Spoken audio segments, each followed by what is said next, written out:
Hello, this is the American Medical Association's COVID-19 update.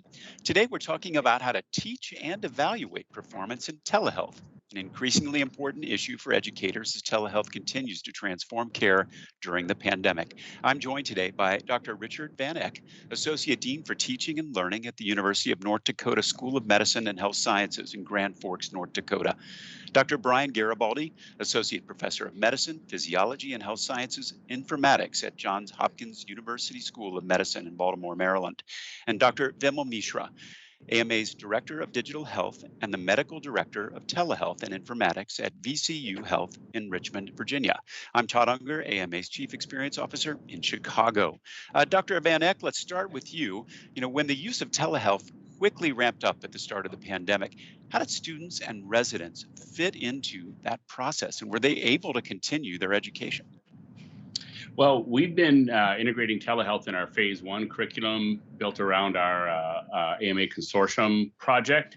So we've been working on this for a while, but we had a real challenge being a regional medical school because every one of the systems that our students are doing their clerkships in have their own telehealth systems. They have their own processes, and of course, everybody was getting used to this in a hurry. So our students really didn't have much access to telehealth in the healthcare settings. But some of the challenges, even if we'd had that access, I expect a lot of the challenges would have been around this idea of integration versus use, right? So a lot of people focus on how do I use telehealth technology, but the real question is how do I integrate it into my practice? And that's not just healthcare, it's also now teaching students in that same process. So when clinicians are learning this process and this technology for the first time and students don't know what to expect, a lot of students get relegated to that observational role. And so we know we have to build our training around those things. That's one of the reasons that Brian and I and others are working on a telehealth playbook with the AMA to help provide that guidance to people about what do you do if you just got a little bit of time, but what do you do if you have more time to take advantage of the real strengths of telehealth? Dr. Garibaldi, any thoughts? Well, I think it was a real shock to our system. We had not had a lot of prep time in terms of ramping up telehealth, particularly amongst our residency programs for internal medicine. And back in March and April, when clinical care essentially shut down outside of COVID care for several months, telehealth was really the only way that our residents were able to keep up their continuity clinics and to maintain contact with patients. And there was a huge institutional-wide effort to get the technology working, obviously, but once we had the technology and the capability, we realized, wow, we have a whole generation of clinicians who haven't used telehealth who are now in charge of training others to use telehealth during their own training. So I think there were huge challenges, huge opportunities, but the residents themselves stepped up and really, met the needs of their patients and have been helping us figure out what it is that they need to learn and they need to do to get better as we all navigate becoming better at telehealth visits. Dr. Mishra, obviously telehealth was being used, obviously in a somewhat more limited capacity prior to the pandemic. You know, Talk a little bit about how students and residents were being trained, if at all, in telehealth, and how did they ramp up to kind of close that knowledge gap as we enter the pandemic? Yeah, as shared by the panelists here, this has been a big change in how we deliver care and how we train our students and residents. So before COVID, nationally, it was about telehealth was used for about less than 1% of total encounters in volume, if you think about this. And boom, mid-March, you're seeing about 60 to 70% of the visits delivered through telehealth. And of course, there's been a lot of challenges. There, we realized, the opportunities, the impact and challenges and how to integrate. We had to, of course, initially take students out of the learning environment, also residents, and there has been lots and lots of challenges to begin with.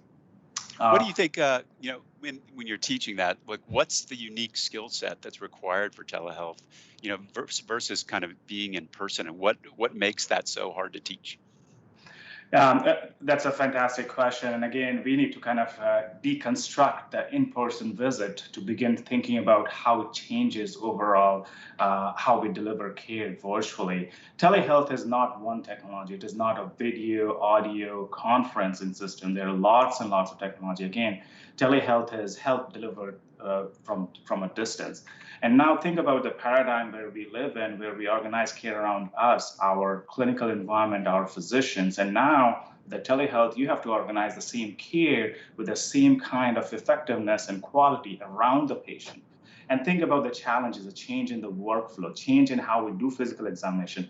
We don't have the expertise of getting the same kind of physical examination when when the patient is in front of a screen. You have to learn a new ways of examining patient, do assisted physical examination. You gain few things, but you also lose that fidelity of getting complete patient-physician interaction and integrate students and residents in there. So there's lots and lots to learn. The change cognitive load of kind of juggling with technology, thinking about how you are interacting with the patient, engaging patient, where the learners are learning as well. You have to teach them.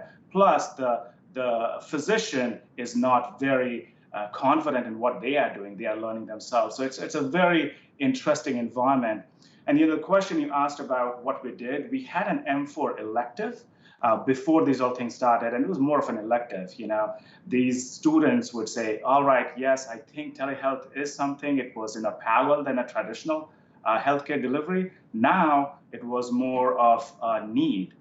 So we quickly ramped up and created M3 curriculum and try to teach them.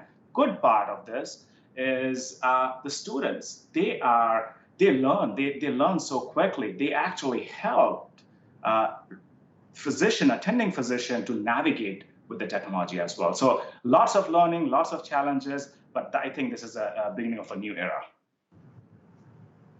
Dr. Garibaldi or Dr. Vanek, what do you think in terms of that skill set that you need to teach to be effective in telehealth? Well, I think that one of the real challenges is people think it's going to be easier than it is because they haven't done it. So all the faculty development, all the student training, you can do all the didactics you want, but until you're in the midst of doing it, you don't really understand what's involved. And we had in our robots telehealth interprofessional training, our students, we provided them with training ahead of time on what it meant to be on camera, how to modulate your voice, how to run the technology, all of these things.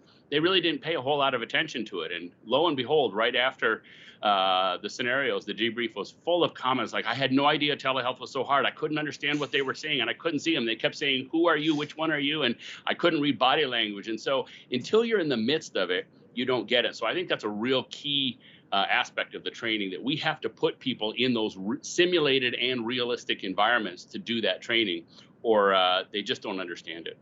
What I like to think about is, going back to this first principle. So William Oster said over 100 years ago, that the whole art of medicine is an observation.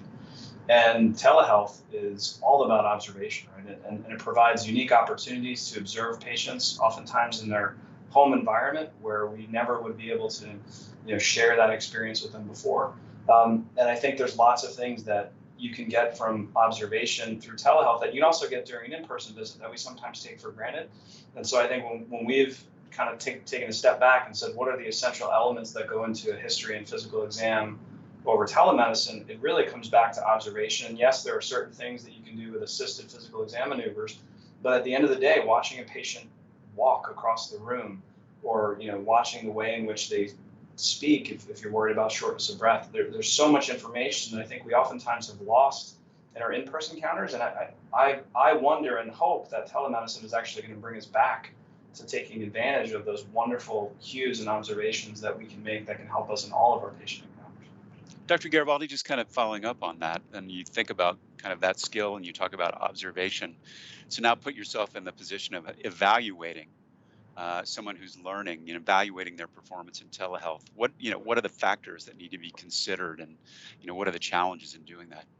Sure, we've been thinking about this a lot. We started as part of our AMA Reimagining Residency grant, we've been looking at creating real world encounters for our residents and seeing how they conduct the clinical examination, including the history and the physical exam, and doing that under direct observation with faculty members who themselves have to meet the patient and do a history and a physical and decide what they think is going on with that patient, and then provide real world feedback in real time to our residents. We were doing that with live in-person encounters. And in some ways, it was easier to recreate those encounters over telehealth because we can use similar technology-based systems that we're already using for telehealth at our institution. And we've been able to collect a wonderful group of volunteer patients who have real problems medically on history, but also on physical examination. And we're able to actually watch our learners go through these encounters in real time and then provide them real-time feedback on things that they might want to incorporate into their next encounter. So the next time they see someone with shortness of breath or problems with ambulation or problems with sensory loss, they actually know, well, what can I accomplish over telehealth? And I think equally importantly, when do I need to say, you know what, I'm not going to be able to get the answer through telehealth. This is someone I need to prioritize for an in-person visit or another evaluation. So I think trying to recreate those experiences with as much fidelity as possible, as much real-world experience as you can, I think is critical to understanding where our learners are. But I also think, as we were talking about earlier, the faculty development that comes out of that is incredible. All right, if you have to sit down and watch a resident do a telehealth visit and then decide with a co-faculty member, what do I think they should have been able to do? What should they be able to accomplish as a graduating resident, let's say? You have to have that conversation about what is it that we should be able to do during telehealth in general. And that's a conversation that is happening all over the country. And I don't think there really is yet a consensus on what should you be able to do for this chief complaint or this type of problem over telehealth. And so I think these evaluation discussions are going to lead to a much broader discussion about what it is that we should be able to do over telehealth as we move beyond the pandemic, and we can mix telehealth in with in-person visits. And so I think this is really just a wonderful opportunity to go at it from both the evaluation standpoint, but also setting expectations for what any clinician should be able to do over telehealth moving forward. We brought up the topic of faculty development. Dr. Mishra, one of the key things here is that during this pandemic, about almost half of folks are using telemedicine for the first time. And so that makes teaching and evaluating performance in this area, particularly challenging. So how do you address that? Yeah, and you bring up a great point, Todd, and I think we do need to provide resources to the educators to evaluate not only their performance, but also the student performance. So, we don't really have an answer or a solution at this point of time, but glad to note that AMA and the subcommittee is working to create a playbook. And giving you some, past work, what we have done through AMA has been creating playbook to integrate telehealth into practices. And that was our first attempt to help practicing physician to understand how to and what to integrate in a clinical environment. And similarly, hopefully the AMA resource will be helpful, a resource for educators to start thinking about what the learning environment should look like, what are the roles and responsibilities of learners and educators, and how to think about it. Also, AAMC came out with some of the competencies which are really helpful to start thinking about the evaluation process and how we think about competency. Very interesting. Well, last question. I'd love to hear from all three of you. We know that telehealth is going to continue to change care delivery post-pandemic, but in the big picture, how do you see this influencing the evolution of physician training over the long term? Dr. Van Eck, will you start? Well, so North Dakota is very much focused on rural health and on chronic disease. And so this is where we see one of the biggest impacts long term is on rural healthcare, because it gives you the potential to reach people in different ways, but it also brings along a series of huge challenges. And just like the pandemic taught us that we can teach online, but doing so is very hard, it taught us the same thing about telehealth. We know that it's possible, but it also revealed all of the barriers. So, for example, broadband access. Do people have the technology?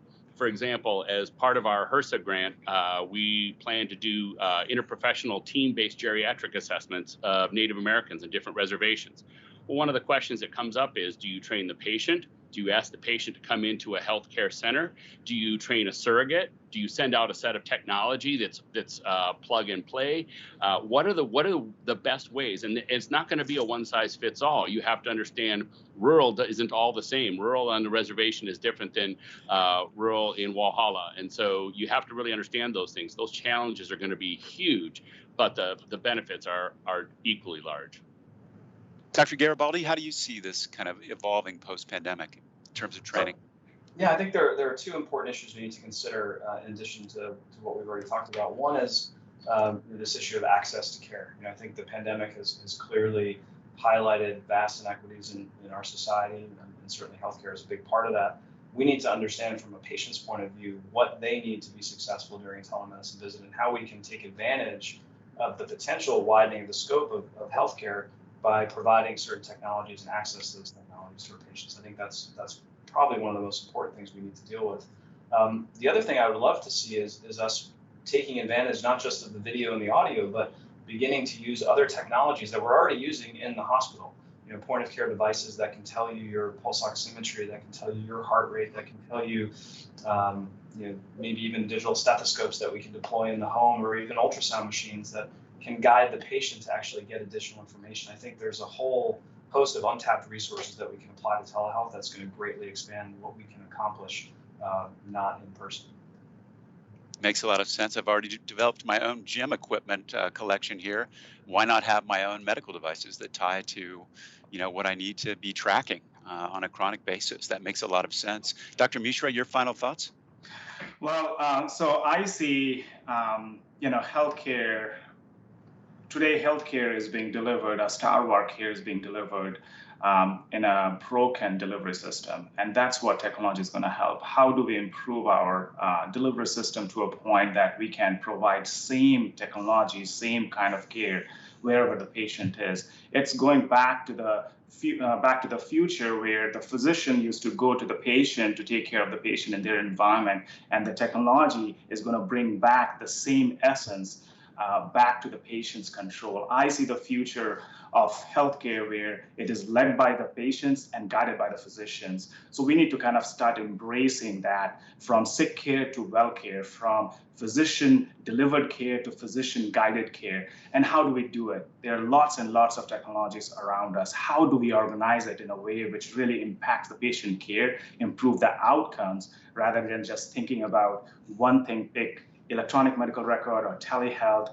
Similarly, how do we really think about the future of the technology, how the AI will be integrated in healthcare? How can we enhance our physician performance, not only asking them to do the same physical examination, the techniques we learned 100 years ago? Maybe we need to start thinking about new ways to innovate and integrate in the curriculum where the physician is leading the healthcare rather than we being led by the innovations around us. I think that's the future. It's pretty exciting to see, a new frontier where the rules aren't, exactly written and people are learning how to do it better. Thanks to all three of you for making that possible. Dr. Garibaldi, Dr. Van Eck, Dr. Mishra, we appreciate your perspectives today. We'll be back soon with another COVID-19 update. In the meantime, for resources on COVID-19, including AMA's guide to telehealth, visit ama-assn.org/COVID-19. Thanks for joining us. Please take care.